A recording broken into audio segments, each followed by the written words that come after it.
perbaikan blok milik Pak Edo. Ya, ininya valve-nya saya ganti karena bibirnya ini udah nggak rata, ada kayak gripis-gripis kecil. Terus spirnya ini juga nggak napak di sini ya, nggak napak di sini.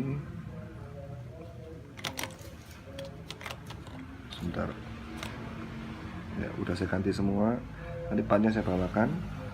Sini saya tes. Ini kaliber 4,5 mili. Jadi dia standar ya. Ya, nggak ada bocor ya, dari depan maupun dari belakangnya. Ya, oke, makasih Pak Edo. Selamat siang.